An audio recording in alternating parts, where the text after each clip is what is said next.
Hello there, hello, welcome back. This is lesson number 2 in the course Welcome to America. Lesson number 2 in the course Welcome to America, and in this lesson we will be talking about basic requirements and necessities. Basic requirements and necessities. And what do I mean by basic requirements and necessities? These are those things that you will need to have in place so that you can begin your journey in the United States. And these basic things will ensure that you have a smooth integration into the United States. Okay, so now if you have made it into the United States this far, then I will be glad to say welcome to the land of the free and the home of the brave. All right, I would like to tell you again, you are now in the land of the free and the home of the brave. Now that you are here to make it your home, be rest assured you must be brave. Okay, you must be brave. You must be brave. I cannot emphasize that enough. You have to be brave.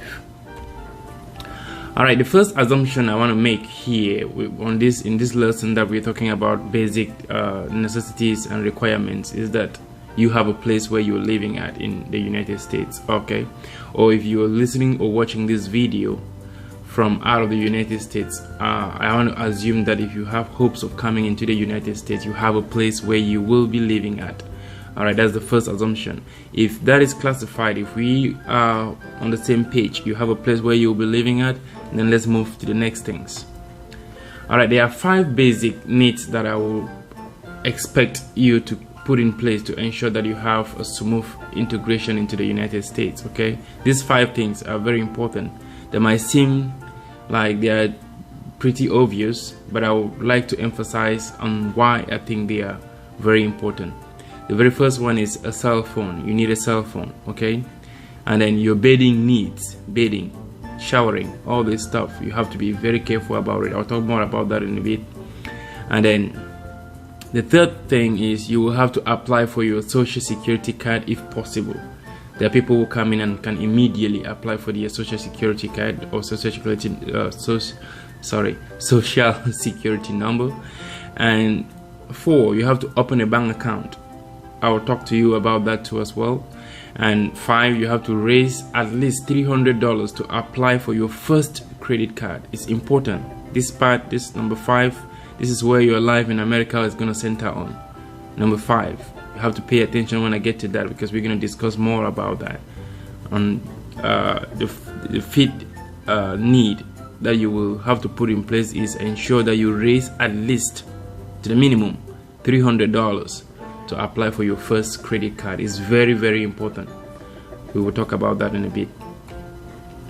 So we're looking at the very first thing, which is a cell phone. Why do I think you need a cell phone? Listen. Your cell phone is your gateway into the United States. That's it. Most of the things you're going to do, you will find out by way of your cell phone. Alright? If you came in here, like most people that come in, they already have a cell phone. And sometimes they come in with cell phones that do not have the right optimizations that will ensure that they can do some of the things that are done out here in the United States. Okay? But I will give you... I'll let you know a phone you can get which is cheap, that you can easily do the same things that are required to be done by newbies in the US. And usually the phone that I propose for people who are coming in, if you are coming in, if you already settled, because there are people who come into this country very rich, okay? If you're rich, you already know what's up. You can get you an iPhone, you can get you a Samsung, you can get you whatever you want to get. But if you are not yet there in terms of your finances, okay, there's a phone, Blue, BLU, Blue, Bow Like Us. You can get that phone. It's $100. You can get that phone. Why I recommend this phone is because it's affordable and it has basic functionalities that you can understand.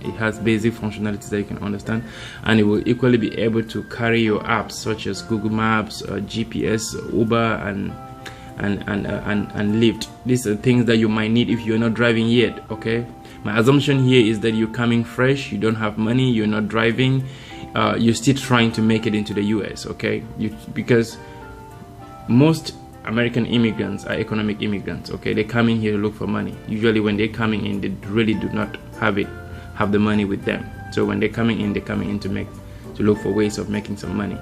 So if you don't have the money yet, don't let it disturb you. Try raise the $100.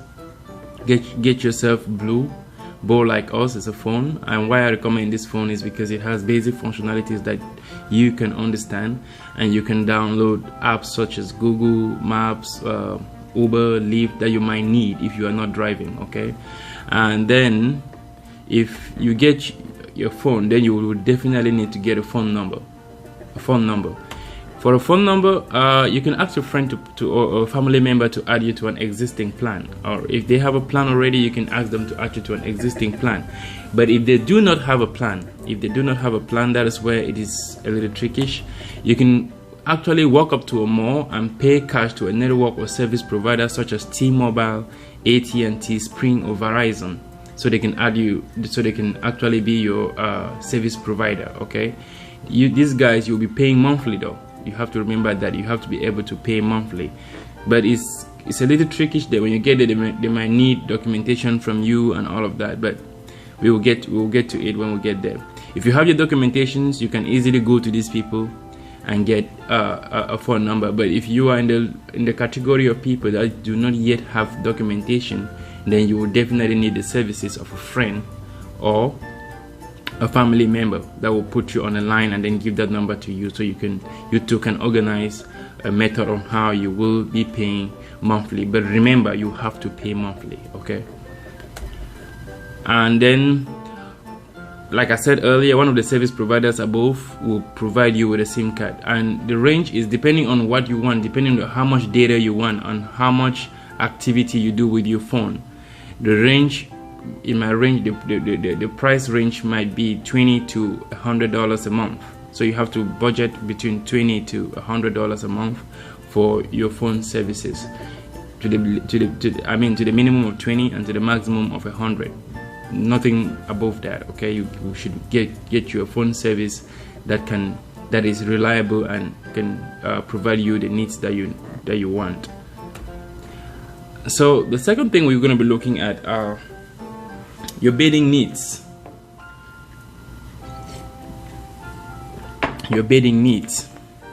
Because you'll be meeting people from many different cultures and backgrounds.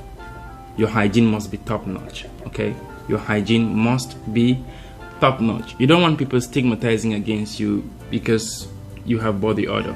All right, with great hygiene, you will avoid statements like "he has a BO." When you hear the word BO at your job place or anything, anywhere, it's saying that you have a body odor. All right, so you have to be careful. You have to make sure that your hygiene is top notch so that people will not stigmatize against you. Okay. Now, when people start giving negative statements about you, like people will say, "I can't stand him because his breath stink. Does he even own a bath?" So all these statements, they can hinder how fast you integrate into the system. Okay, but do not let this statement disturb you. Just work on it. Make sure you get the right products that you will need, because maybe from the culture where you're coming in from, things like shampoo, perspirants, roll-ons, they might not be very common, and so you've already adapted to that. You don't even know the difference. But here, these things are widely available, and people can easily tell just in a second that you have a body odor. All right, so you have to be able to get one of these things and begin using, and I'll give you examples on what you can get in just a bit. For your bathing needs, right, you can get antiperspirants, roll-ons. They are good. You get yourself, go to a store like Walmart or Walgreens or even CVS. I think these three stores, you can get very cheap roll-ons and shampoos and body wash from these stores, and make sure you use them. All right, it's very important. You can take a shower every day and still have a body odor. You have to understand that you can take a shower every day and still have a body odor if you are not using all of these things I'm talking about. If you're not using roll-on, if you're not using a shampoo, if you're not using a body wash, you might take a shower every day but you still end up with body odor. So you got to be a little careful. And this shampoo, roll-on, and body wash is a must-have. Don't just get into the shower, spray water on your body, and then step out and you're heading out. No. Make sure you use your body wash, you use your shampoo, and you use your roll-on. And if you know that you're going to be staying out for an extended time, okay, make sure you go along with a roll-on. And after a while, you step into a restroom, you clean your auxiliaries, and then you apply your roll-on again, just to stay fresh. When you're fresh, you can attract more people into your space, and more people attracting into your space means that you're going to be exposed to more things, and your knowledge is going to be expanded upon. This simple practice will save you a lot of embarrassment and will make you a lot friendly and approachable. And like I said, this means more opportunities, right? And we are here to look for opportunities, aren't we? So that's something you have to take care of, okay? And then just for knowledge sake, some causes of body odor: if you have overgrown pubic and axillary hair, that could cause body odor. Lack of use of body wash and shampoo.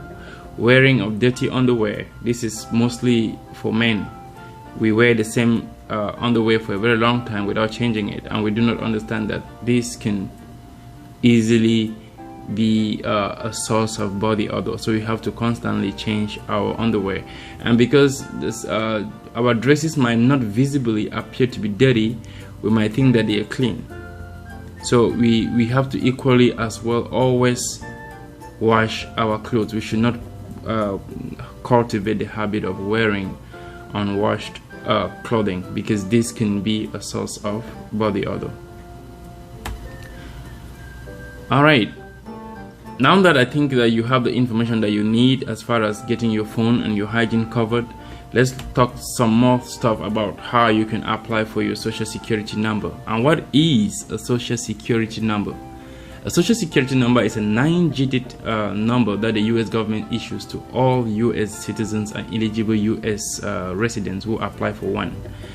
The government uses this number to track everything you do. They track everything you do with this number. This number is actually you in the form of a number. So you have to protect this number with your life, okay? Because with this, if somebody gets hold of this number, it's actually you they are holding, because this number identifies everything you do in the United States, okay? And the importance of this number is, one, it's required by almost all employers, and then two, is needed by the Motor Vehicle Administration in order for you to be issued a driver's license. There's no way you can survive in the United States if you're not driving. Let me not say no way you can survive. There are people surviving like that though, but it's going to be relatively difficult for you to survive without a driver's license, okay?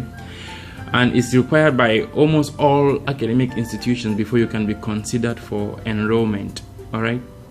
If you do not have a social security number, it is going to be relatively very difficult for you to even get enrolled into any academic institution if you are interested in furthering your education. And it's required by all banking and financial institutions, which means without a social security number you cannot own a bank account.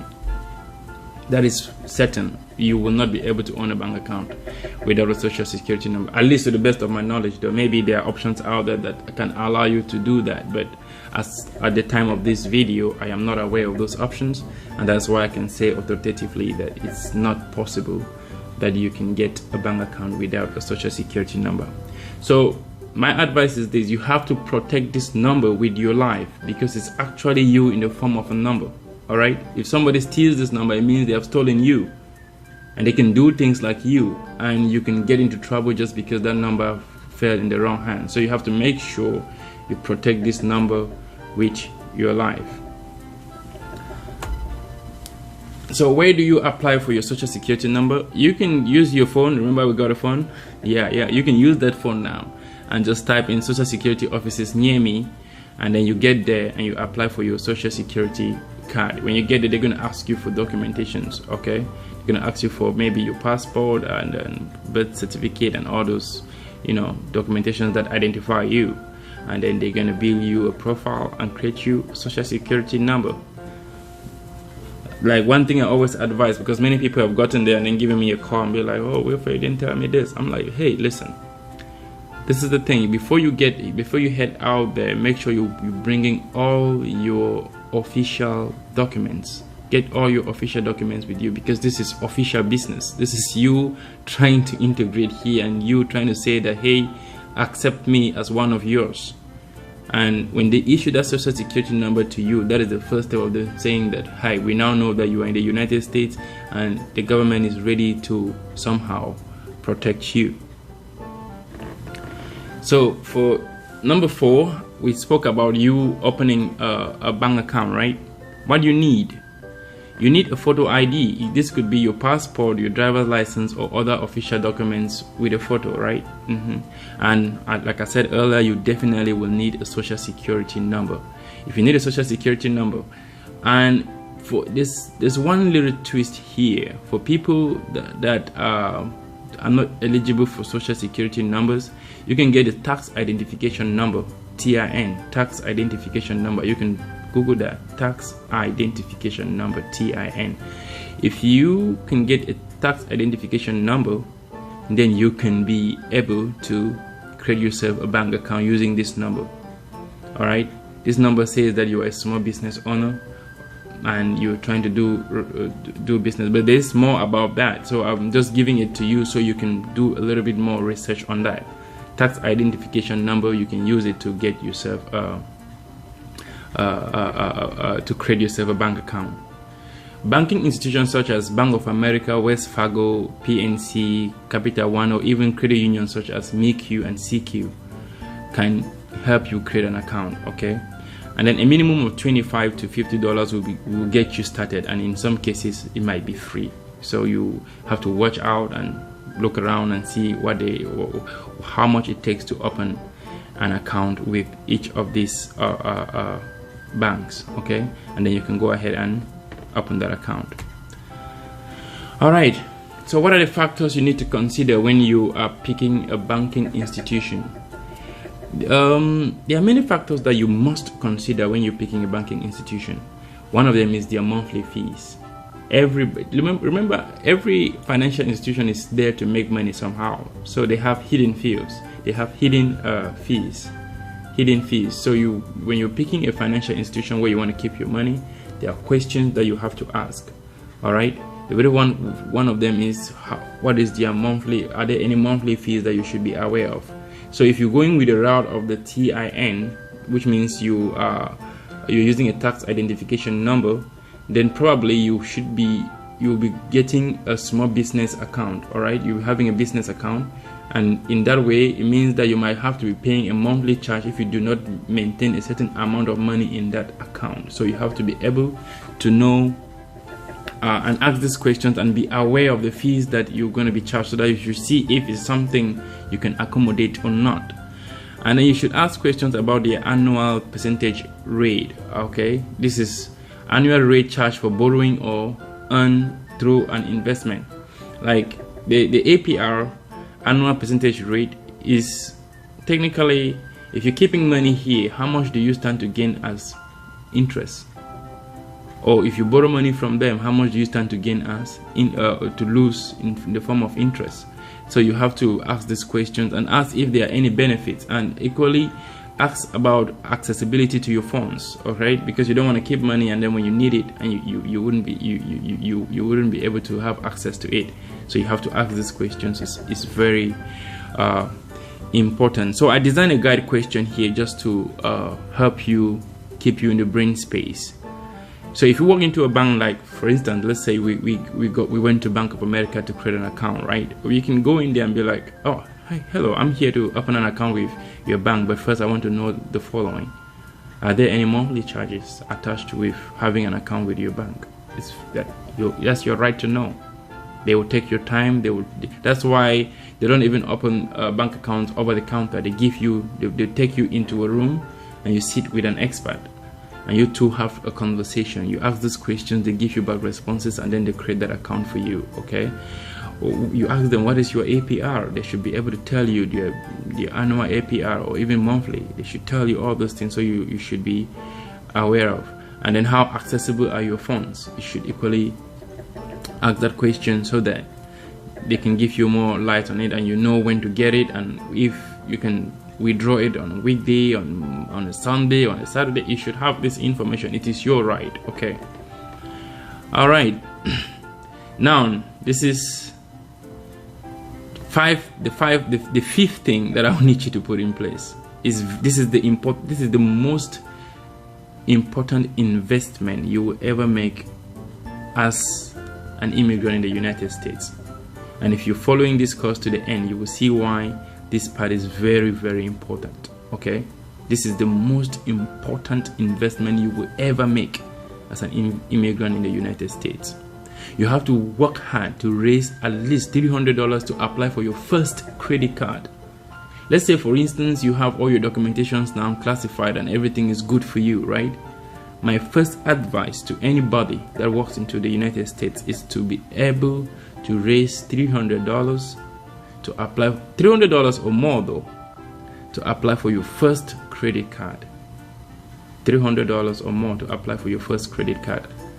In the later part of this course, I will tell you how you will use this $300 investment and grow it to about $10,000 or more in less than 2 years.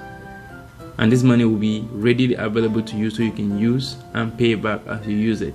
But this is very important.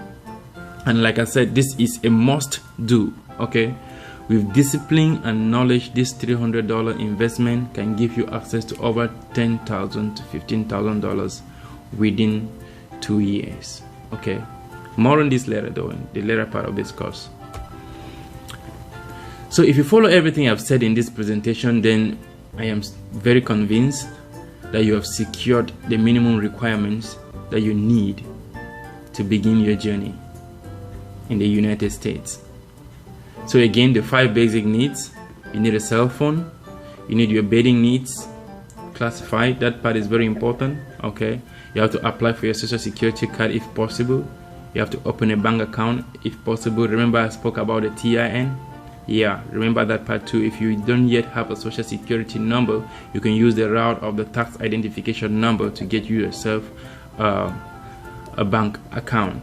And then number 5, you have to raise at least $300 to apply for your first credit card. We will talk more about that in the later part of this course. All right, so thank you very much. What I do have for you is a PowerPoint presentation of what I just said. It's going to be attached to this video somewhere below, and you can actually just download that and follow up again and read it over and over again if you don't like the way I'm talking. Okay. And so if you do have any comments, please click the comment section in this video and then let me know and see how I will receive it and see how I can assist you. But welcome to America, a land of the free and a home of the brave. Bye bye.